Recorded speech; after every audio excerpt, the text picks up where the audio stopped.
Hey everybody, a happy Sunday. I hope that wherever you are and whatever you are doing, you are having an amazing weekend. Welcome to another chicken and garden update. I think this is the first one of the year where I've worn my full winter coat because look, it's kind of cold today. We have had several days of quite hard frosts. We're due to get another storm front pass tonight into next week, and then it's going to rain a lot. So I am filming this a couple of days early. But look, everything in the garden has pretty much now officially given up for the year. So I need to come through here next weekend maybe, or maybe into the Christmas break. Pull all these out because they've all died and they're all starting to rot. And then I'll be putting, I think I've decided I'm going to put my garlic here this year. I'm going to shake it up a bit. I've also been contemplating moving my strawberries. My strawberries are over here right now. We've got a few strawberries in here by the raspberries. And as you can see, some of those strawberries have now started to come up because I've removed all of the big raspberry branches. So I'm actually contemplating moving these guys and putting them maybe back over there, and maybe getting some of those strawberries and putting them back over there. That will free up this space for plants that really do need a bit more light. I think my strawberries can probably survive in a little bit more shade. I need to do a bit of research and figure out if they will survive. I know over there they survived, and that's really shady, so we'll see. We'll see what happens. As you can see, there's been some activity here. Moles or gophers or whatever digging holes in my garden, helping themselves, but that's fine. I mean, they're just doing what they do.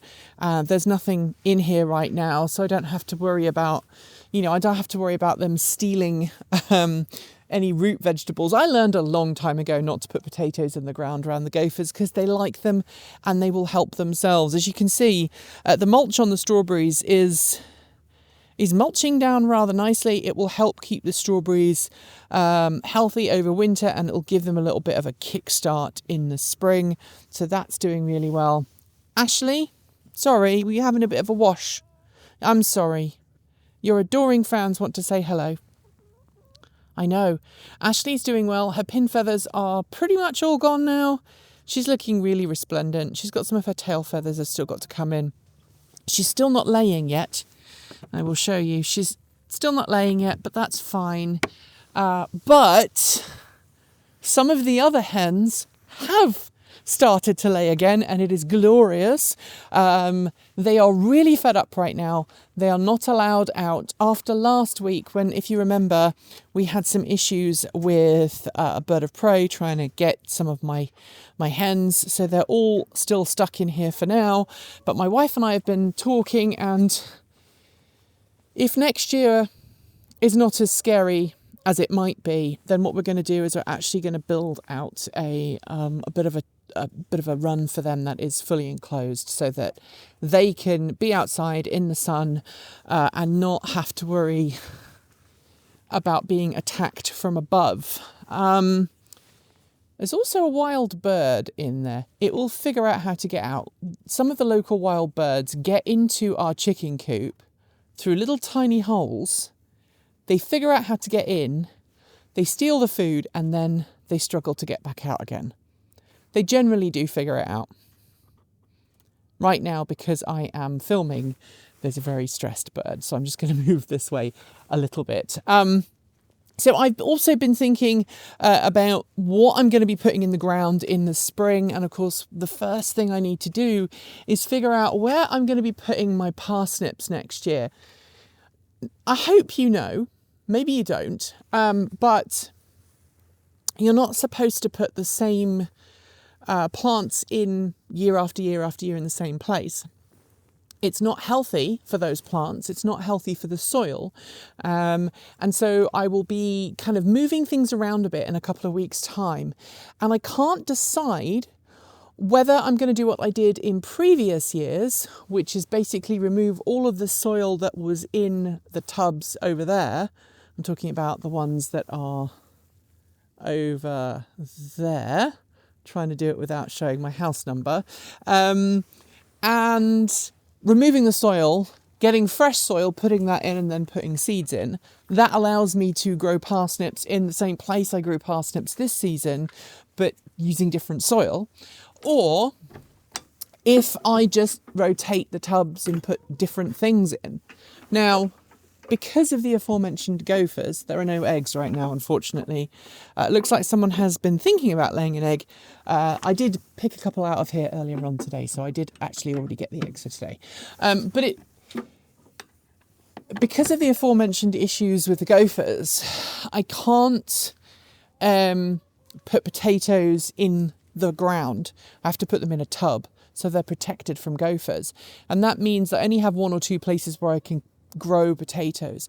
So I'm trying to decide whether I want to change the soil or whether I just want to switch it and alternate it between potatoes and parsnips. I'm going to try and let this bird out because it's still in there and it's right down the far end, and hopefully it will escape in a second. So let me just come back down here. Problem is my chickens will now want to come out because that's what chickens do. Excuse me, Charlie. Back up you go. No, go on. No,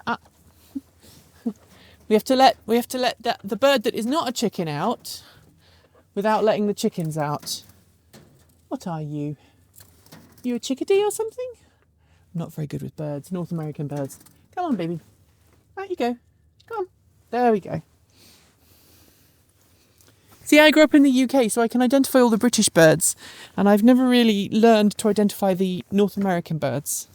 I've got very upset chickens now because they wanted to come out, and I have prevented them from doing that. But yeah, so that's my thought for next year. I also want to know what you all think about actually turning this into an official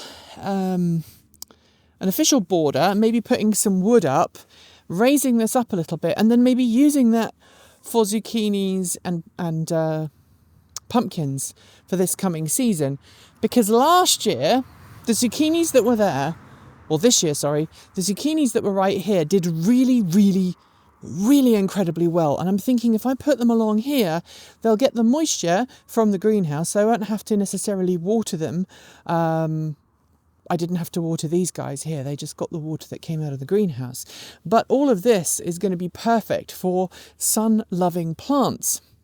The other thing I thought about doing was bringing my potatoes from all the way over there and putting them kind of in the shade over there. Because if you remember, at the height of the summer heat, we did lose some of our potato plants because despite me watering them, they just got so hot in really, really warm weather that it was just difficult for them to survive.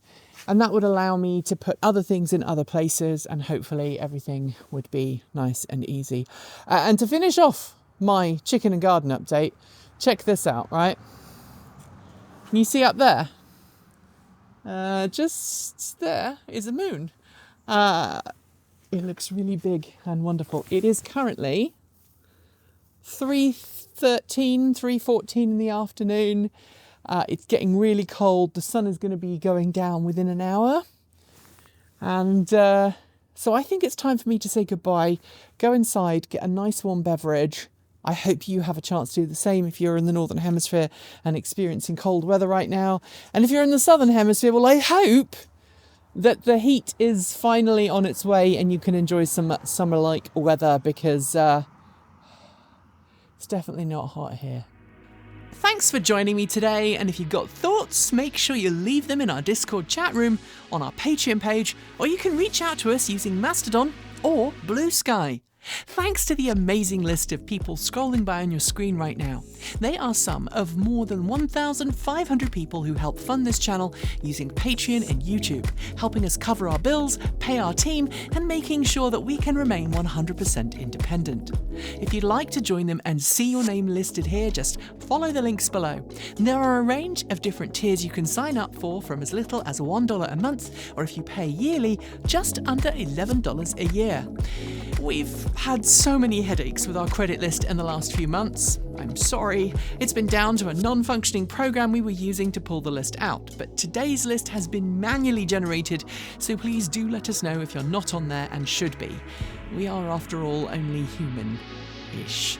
A huge welcome to our newest supporters: Steve Abernathy, Mike Nichols, Zach Kane, Philip Atkins, Kat, Rob Thomas, Ryan S., Laura, Jay Alor, Celia Gonzalez, France G. France, Nicole Huang, oh yeah, Pedro Huget, Duran Valentine, Winfred Gerlach, John Trindle, Sarah Hendrika Biketon, Edward Kufka, Stephen Beatty, Jonathan Rees, MJY, Owen Patrick, and Gail Jackson.